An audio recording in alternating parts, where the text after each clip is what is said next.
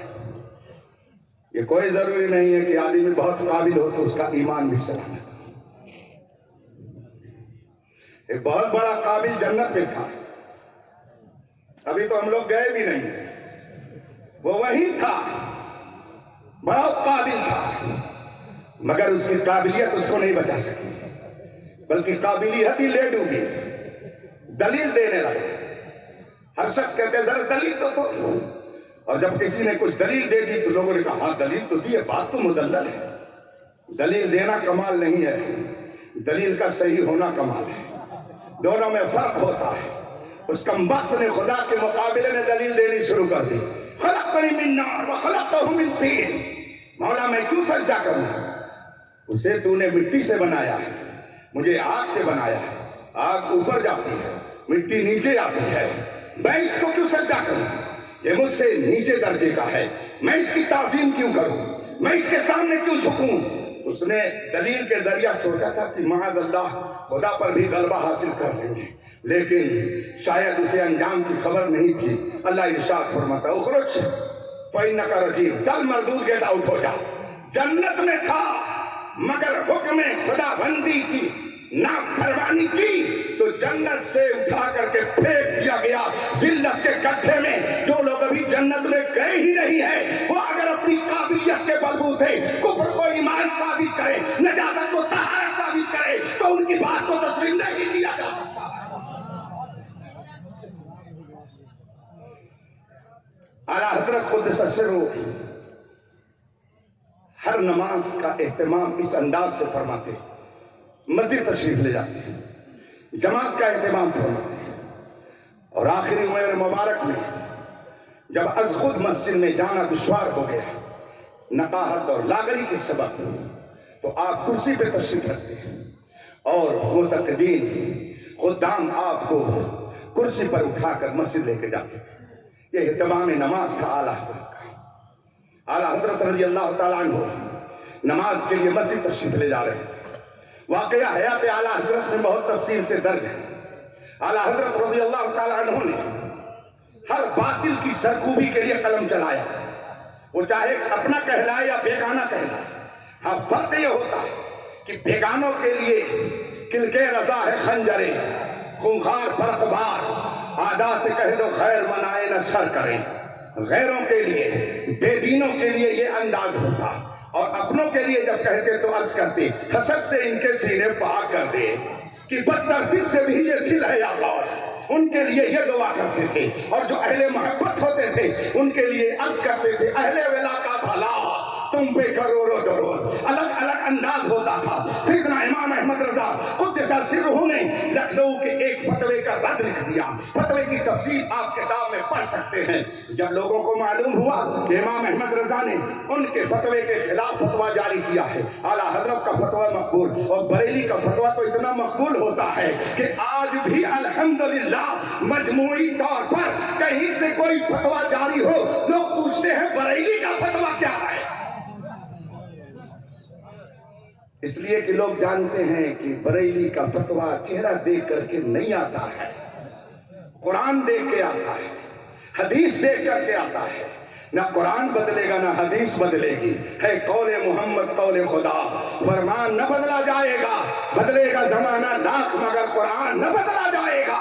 جب چہرے دیکھ کر کے فتوے بتائے جائیں گے تو جب چہرہ بدلے گا تو فتویٰ بدلے گا، جب چہرے دیکھ کر کے حکم شرع سنائے جائیں گے جب چہرہ الگ ہوگا تو حکم بھی الگ ہوگا۔ لیکن جو کتاب و سنت کو دیکھ کر کے فتویٰ دیتا ہے تو نہ قرآن و سنت کا حکم بدلے گا اور نہ اس مفتی کا فتویٰ بدلے گا۔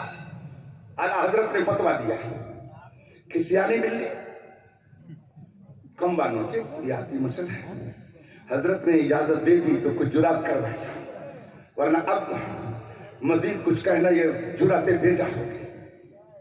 حضور اعلیٰ حضرت نے فتویٰ لکھا، لیکن جب یاروں کو اس کا جواب نہ بن پڑا تو انہوں نے سوچا نہ رہے بانس نہ بجے بانس، قتل کر دو ان کو معاذ اللہ۔ اعلیٰ حضرت کو شہید کرنے کا پلان بنا لیا گیا۔ اعلیٰ حضرت ہر نماز کے لیے مسجد تشریف لے جاتے۔ ایک دن اعلیٰ حضرت مسجد تشریف لے جا رہے تھے،